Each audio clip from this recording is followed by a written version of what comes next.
आपकी और हमारे सोना ज्यादा खरीद लेने से सोने का भाव नहीं बढ़ता, या हम और आप खरीदना छोड़ दे तो सोने का भाव गिर जाएगा, ऐसा नहीं होता है।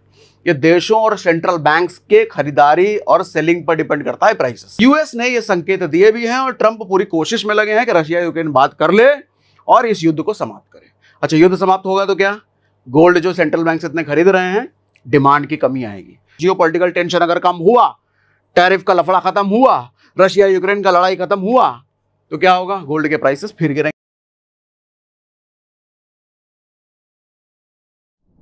हुआ क्या है, जनवरी से सितंबर तक लगभग 40% रिटर्न दे दिया है सोने ने, और निफ्टी ने 5% का रिटर्न दिया है। आज अगर एक साल का आप रिटर्न देखोगे तो निफ्टी का -1% का रिटर्न जा चुका है। इसका मतलब एफडीज ज्यादा बेहतर साबित हो रहे हैं भैया, निफ्टी तो माइनस में रिटर्न दे रहा है। ऐसे में आज एक और चीज बताने वाला हूं कि निफ्टी से किसी टूल के जरिए 41% से ज्यादा का रिटर्न निकाला गया है एक साल में लार्ज कैप स्टॉक से, जहां निफ्टी ने -1% दिया है। तो आज वो तरीका भी बताऊंगा कैसे उस टूल का इस्तेमाल करके 41% से ज्यादा अगर इस कंडीशन में निकाल दिया गया तो बेहतर सिचुएशन में तो क्या ही निकाला जा सकता है। तो दिल थाम के बैठिएगा, वो भी चीज बताऊंगा। फिलहाल हम सोने पर आते हैं। ग्लोबल प्राइसेस फायर पर है भैया, बढ़ती जा रही है। अब समझो यहां पर अभी क्या है, फेस्टिव सीजन आ रहा है भारत में। अभी दशहरा आ जाएगा, फिर दिवाली आ जाएगा, फिर छठ आ जाएगा। फेस्टिव सीजन में सोने के खरीदार बढ़ते हैं, भारत में ज्यादा सोना खरीदा जाता है। ऐसे में अब खरीदार के मन में शंका है कि भैया खरीदें कि ना खरीदें, कहीं ऐसा तो नहीं हमने खरीद लिया फिर प्राइस गिर जाएगा, या फिर प्राइस बढ़ता ही रहेगा कि अभी खरीदें कि बाद में खरीदें। बड़ा कंफ्यूजन है। फेस्टिव सीजन के आसपास देखो डिमांड बढ़ती है, और जब डिमांड बढ़ता है तो सोने का भाव भी बढ़ता है। लेकिन अभी क्या हुआ है, इस साल गोल्ड रिकॉर्ड हाई पर है, एकदम टॉप पर पहुंच चुका है, तो डिमांड गिर सकती है।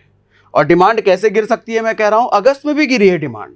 अगस्त में देखो रक्षाबंधन था, ओणम था, 28% डिमांड गिर गई, प्राइस नहीं गिरा। डिमांड गिरी मतलब कस्टमर्स लेने वाले कम आए, खरीदने वाले कम आए, तो 28% डिमांड गिरी लेकिन प्राइस नहीं गिरा। दिवाली आते आते थोड़ी रिकवरी हो सकती है, लेकिन प्राइस अभी भी एक बड़ा फैक्टर है। रिकवरी का मतलब डिमांड में रिकवरी, डिमांड और बढ़ सकती है दिवाली आते आते। लेकिन सवाल यह है प्राइस का क्या होगा, प्राइस गिरेगा या और आगे दौड़ेगा। हिस्टोरिकली दिवाली वेडिंग सीजन में गोल्ड की डिमांड बढ़ जाती है। 2024 में अक्टूबर में दाम करीब 5% बढ़ गया था, पिछले साल की बात कर रहे हैं। डिमांड के चलते इंपोर्ट भी बढ़ता है, ज्यादा गोल्ड को इंपोर्ट किया जाता है। 2024 में अक्टूबर 2024 में गोल्ड का इंपोर्ट 62% बढ़ाया गया, जिसकी वजह से ये 7.13 बिलियन डॉलर तक का इंपोर्ट किया गया गोल्ड को। ठीक, लेकिन अभी क्या हो रहा है, अभी हो क्या रहा है कि अमेरिकी डॉलर कमजोर हो सकता है। हो क्या सकता है, हो गया है, कमजोर चल ही रहा है अमेरिकी डॉलर। अब जिसकी वजह से यूएस में महंगाई भी है। जब डॉलर नीचे आता है तो सोने का दाम आमतौर पर ऊपर चला जाता है। क्यों? डॉलर पर ही तो पूरी दुनिया की इकोनॉमी लगभग टिकी है। लगभग टिकी कहने का मतलब पूरी दुनिया डॉलर ही तो मोस्ट ऑफ द यूज करती है ट्रेड में आपस में, डॉलर की मोनोपोली। तो डॉलर का वैल्यू जब गिरता है तो दुनिया को लगता है भैया अपने एसेट को सेफ करो, जिसकी वजह से सोने की बाइंग वो ज्यादा करते हैं। क्योंकि आपको पता है सोने को सेफ हेवन कहा जाता है। जब मुसीबतें बढ़ी, अनसर्टेनिटी आई इकोनॉमी में, तो सोना खरीदारी बढ़ जाता है। ठीक, क्योंकि सोना लोगों के लिए सुरक्षित निवेश माना जाता है। अच्छा, जब हम लोगों की बात कर रहे हैं तो हमारी और आपकी बात नहीं कर रहे हैं, हम बड़े बड़े देशों की बात कर रहे हैं, इंस्टीट्यूशंस की बात कर रहे हैं, सेंट्रल बैंक्स की बात कर रहे हैं। आपकी और हमारे सोना ज्यादा खरीद लेने से सोने का भाव नहीं बढ़ता, या हम और आप खरीदना छोड़ दे तो सोने का भाव गिर जाएगा, ऐसा नहीं होता है। ये देशों और सेंट्रल बैंक्स के खरीदारी और सेलिंग पर डिपेंड करता है प्राइसेस। ठीक है, ज्यादा महंगाई होने पर कंपनीज गोल्ड से हेज करती है, मतलब उन्होंने जो भी एसेट खरीद रखा है उस एसेट की वैल्यू गिर सकती है, डाउन हो सकती है, तो गोल्ड लेकर के अपने एसेट को हेज किया जाता है। मतलब एक तरफ उनके एसेट में नुकसान होगा, लेकिन चूंकि गोल्ड है उनके पास, गोल्ड बढ़ेगा, तो गोल्ड के बढ़ोतरी की वजह से, प्राइस एप्रिसिएशन की वजह से वो जो प्रॉफिट होगा, इधर लॉस हुआ इधर प्रॉफिट हुआ, तो उसी को कहते हैं हेजिंग। मतलब अपनी प्रॉफिटेबिलिटी उन्होंने बरकरार रख ली। अब फेड रेट का क्या है, अमेरिका का फेडरल रिजर्व ब्याज दरें अब घटा सकता है, पिछले एक साल से घटाया नहीं। अब जब फेड कहने का मतलब फेड नहीं, फेडरल रिजर्व। अब होता क्या है, आरबीआई देखो जब ब्याज दर घटाती है, अभी घटा है ना, तो ब्याज दर घटाने का मतलब क्या होता है? आरबीआई का मतलब भारत के आरबीआई की बात कर रहा हूं। ब्याज दर घटाने का मतलब क्या होता है? बैंकों का इंटरेस्ट रेट कम होता है, एफडी के इंटरेस्ट रेट कम होते हैं। इसी तरीके से अमेरिका में फेडरल रिजर्व बैंक होता है, तो वहां जब रेट गिरेगा तो बैंकों के एफडी वगैरह, रिटर्न्स वगैरह कम मिलेंगे लोगों को। अच्छा, जब कम मिलेंगे लोगों को तो आदमी कहां इन्वेस्टमेंट करने जाएगा? गोल्ड में, क्योंकि गोल्ड ज्यादा रिटर्न दे रहा है। तो एक ये फैक्टर बन सकता है कि भैया गोल्ड में अभी डिमांड और बढ़ सकती है, गोल्ड के प्राइसेस और बढ़ सकते हैं। आप कहें लेकिन शुरुआत में तो बताया 44% गिर सकता है और बोल रहे हो यहां बढ़ सकता है। आऊंगा ना उस पर, वो फैक्टर पे भी आता हूं कि 44% क्यों गिर सकता है। ठीक, उसके बाद दुनिया में तनाव भी बड़ा चल रहा है भैया, मारा पीटी बहुत चल रहा है, लड़ाई झगड़े बहुत चल रहे हैं। लड़ाई झगड़े कहाँ? रशिया यूक्रेन का युद्ध देख लो भैया, 2022 से ये चले ही जा रहे हैं, चले ही जा रहे हैं, चले ही जा रहे हैं। उधर चीन ताइवान के बीच टकराव से दुनिया में डर और अनिश्चितता बढ़ी है, ये लड़ रहे हैं। उसके साथ मिडिल ईस्ट में तनाव बढ़ रहा है। अनसर्टेन टाइम्स मतलब गोल्ड बाइंग। दुनिया में, इकोनॉमी में जब भी एक ऐसा टाइम आता है जब पता नहीं क्या होगा तो सोने का भाव बढ़ जाता है, और इस वक्त वही चीजें चल रही है। तो सोने का भाव यहां तक मैं क्या कह रहा हूं, अभी और बढ़ सकता है। 44% गिरने वाली बात कैसे बोले, उस पर आऊंगा। अब आम लोगों का निवेश देखो, छोटे इन्वेस्टर्स की भी बात कर लूं थोड़ा। ज्वेलर्स, ईटीएफ गोल्ड खरीदने वाले लोग भी सोने में ज्यादा निवेश करने लग गए हैं इन दिनों। भारत में गोल्ड ईटीएफ में निवेश रिकॉर्ड स्तर तक पहुंच गया है। फिजिकल गोल्ड तो खरीदा जा रहा है, साथ में ईटीएफ में इन्वेस्ट करने वाले लोगों की भी संख्या बहुत ज्यादा बड़ी है। ईटीएफ, गोल्ड ईटीएफ की बात कर रहा हूं, उसमें भी इन्वेस्टमेंट इंडिया में बहुत ज्यादा पीक पर जा चुका है। ऐसे में कंसर्न आता है कि भैया गोल्ड तो भागे जा रहा है, निफ्टी का क्या? ये जो माइनस में चले जा रहा है, क्या निफ्टी में इन्वेस्टमेंट करना हम छोड़ दें? भारतीय शेयर बाजार में इन्वेस्टमेंट करना छोड़ दें? मैं पूरा पास्ट का सिनेरियो आपको दिखाता हूं, फिर उसी के बेस पे तो हम फ्यूचर प्रेडिक्ट करेंगे ना भैया। 2022 में क्या हुआ? गोल्ड बाइंग 1000 टन के पार पहुंच गया, मतलब इंपोर्ट फिर से बढ़ गया। 1136 टन, यानी कि 150% से ज्यादा बढ़ोतरी हो गई है भैया गोल्ड इंपोर्ट में। 1967 के बाद ये रिकॉर्ड बाइंग हुई है इस बार। 30 साल में पहली बार यूएस से ज्यादा सोना सेंट्रल बैंक्स के पास है। मतलब यूएस जितनी खरीदारी करता है, आप देखो यूएस के पास लगभग दुनिया का सबसे ज्यादा सोना 8000 टन सोना है, और सेंट्रल बैंक्स ने कितने? 36,000 टन गोल्ड बाय करा है एज ऑफ मई 2025 तक का ही डेटा है। तो हेवी बाइंग हुई है सेंट्रल बैंक की तरफ से। तो ये दिखाता है कि भैया गोल्ड के प्राइसेस जो बढ़े हैं ऐसा ही नहीं बढ़े, ये सेंट्रल बैंक ने इतना बहुत खरीदा है जिसकी वजह से प्राइसेस बढ़े हैं। अब इसके बाद 2022 से 2023 और 24 आप देखोगे तो हर साल 1000 टन से ज्यादा सोना खरीदा गया है। ये मैं आपको वो बता रहा हूं कि डिमांड क्यों बढ़ी है, क्यों इतने प्राइसेस बढ़े हैं, लेकिन क्यों गिर सकते हैं वो भी आना बाकी है।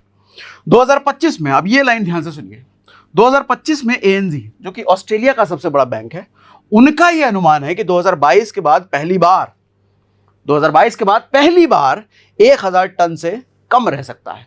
मतलब हर साल इन्होंने 1000 टन से ज्यादा सोना खरीदा है, लेकिन इस बार 1000 टन से कम रह सकता है। इसका मतलब कमी, इंपोर्ट में कमी, डिमांड में कमी। अब जरा इस मुद्दे पर हम और डिटेल में आते हैं कि सोने के प्राइसेस अब क्यों गिर सकते हैं। देखो भैया, वर्ल्ड मार्केट में सोने की डिमांड जब कम होती है तो प्राइसेस गिरते हैं। मैंने शुरुआत में कहा था ना, हम और आप सोना खरीदना बंद कर दे तो प्राइसेस नहीं गिरेंगे, लेकिन जब वर्ल्ड मार्केट में खरीदना कम कर दे तो सोने के प्राइसेस गिरते हैं। और पास्ट रिकॉर्ड ये बताता है। हुआ क्या था, 2015 में ऐसा हुआ था भैया, 2000 सेंट्रल बैंक्स ने सोना खरीदना कम किया था, जिसकी वजह से प्राइसेस गिरे थे।